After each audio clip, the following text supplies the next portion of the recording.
Heterotrophic nutrition. The process by which organisms use nutrients to obtain energy required for maintaining life is known as nutrition. The substances consumed by the organisms for their nutrition are known as nutrients. Broadly, nutrition is of two types: autotrophic nutrition and heterotrophic nutrition. Based on the fact the living organisms have also been divided into two groups, autotrophs and heterotrophs. During autotrophic nutrition, organisms make up their own food in the form of complex organic compounds, using energy from the sources like light and chemicals. Photosynthesis and chemosynthesis are the two major ways through which food is synthesized by autotrophs. Green plants manufacture their own food from carbon dioxide and water using the energy of sunlight to drive the necessary chemical reactions during the process of photosynthesis. The food prepared by a plant is used by itself as well as other organisms. During chemosynthesis, certain organisms use chemical energy to synthesize their food. When organisms are not able to manufacture their food and rather feed on the organic material present in other organisms, the process is known as heterotrophic nutrition. Different organisms consume different kinds of food depending upon their food habits.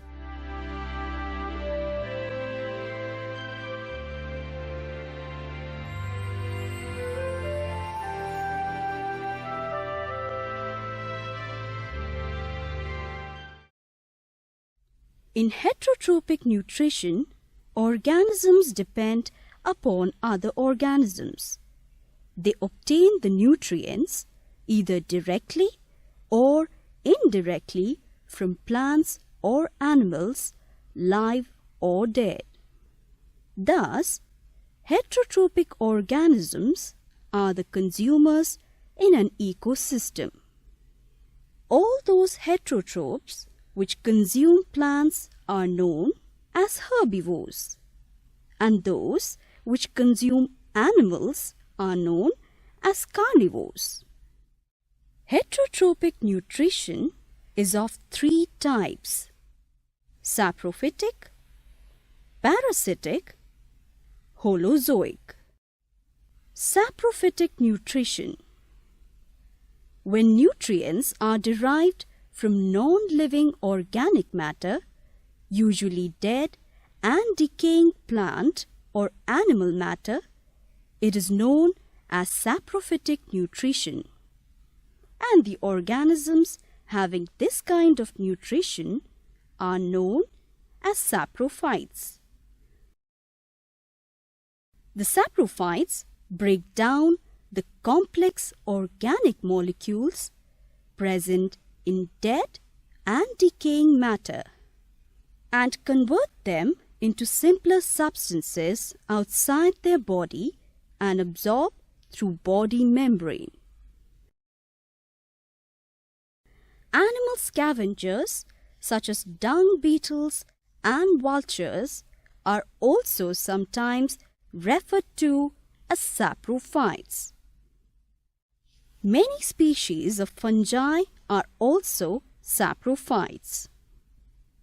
Mycelia of fungus penetrate dead, decaying matter and secrete enzymes into it. the food is digested extracellularly and is subsequently absorbed and transported to other parts to nourish it. In food webs, saprophytes generally play the role of decomposers. Parasitic nutrition. Parasitic nutrition is a mode of nutrition where an organism lives on the body surface or inside the body of another organism known as host and derive nutrition from it. Such organisms are known as parasites. There is a close association between the host and the parasite, and this association is known as parasitism. Parasites are divided into two groups: ectoparasites and endoparasites. Ectoparasites live on the outer surface of the host and generally attach themselves during feeding, whereas endoparasites live inside the body of the host. In parasitic nutrition, the host always suffers some degree of harm. Ectoparasites may be lice, ticks, mites, leeches that live on the outer surface of the host for shelter and food. However, there are certain plants which lack chlorophyll pigment and are parasites on other plants. Dodder and mistletoe are examples of parasitic plants. Dodder plant is a total stem parasite. It lacks leaves and the roots are modified into specialized structures called haustoria. Haustoria penetrate the stem of the host and draw nutrition from the vascular system of the host directly. Roundworm, tapeworm, liver fluke are the examples of endoparasites.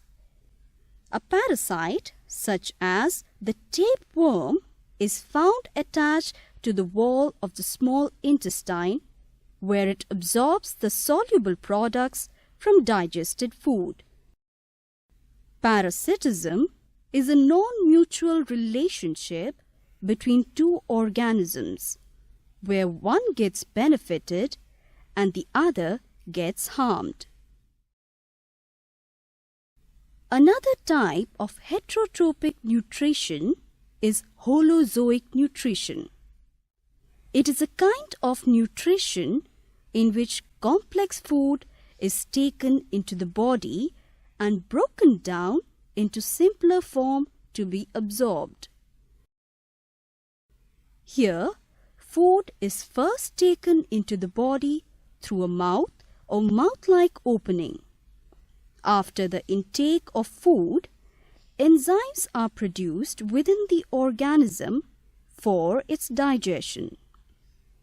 The digested food is absorbed by the body and undigested food is thrown out of the body.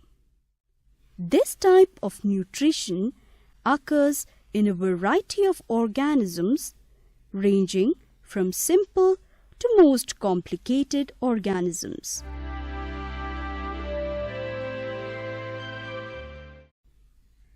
Amoeba is a microscopic freshwater unicellular organism.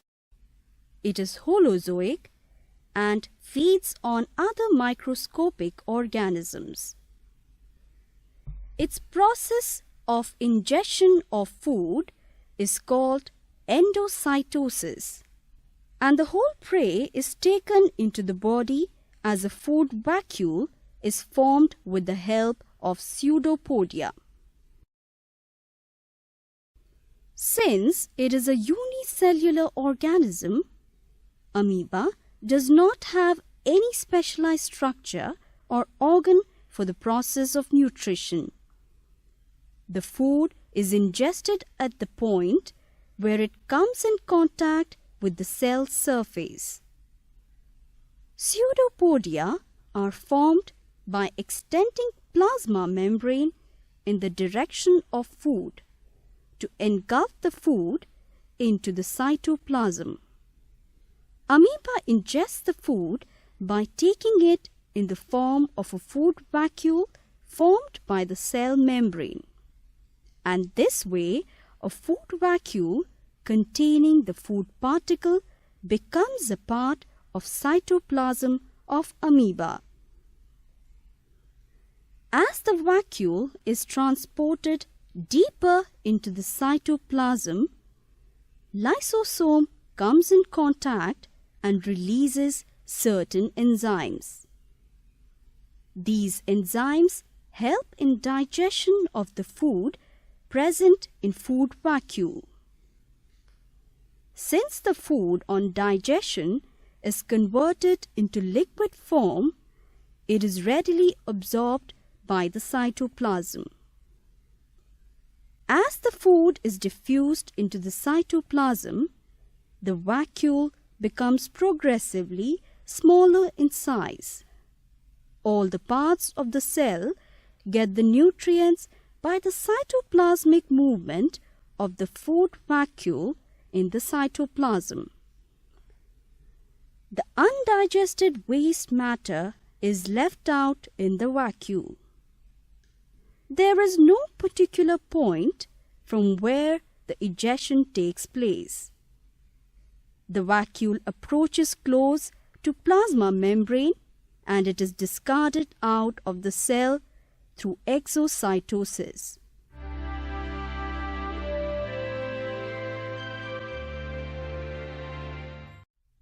Paramecium is the most commonly observed protozoan. It has cilia or fine hair-like projections covering its entire cell body. On one side of the cell, it has a groove which is covered by these cilia. This shallow ciliated groove is the feeding apparatus of the paramecium and is known as oral groove. Paramecium feeds on microorganisms like bacteria, algae, and yeast. To gather its food, the paramecium uses its cilia. When it finds some food on its way, the cilia begins to beat faster and help in driving the food into the oral groove. With the help of ciliary action, the food goes through the oral groove into the gullet, which is like a stomach. When enough food gets accumulated in the gullet base, it is released into the cytoplasm in the form of a food vacuole. As it moves along, enzymes from cytoplasm enter the vacuole to digest the contents. As the vacuole with digested food moves within the cell, it shrinks in size.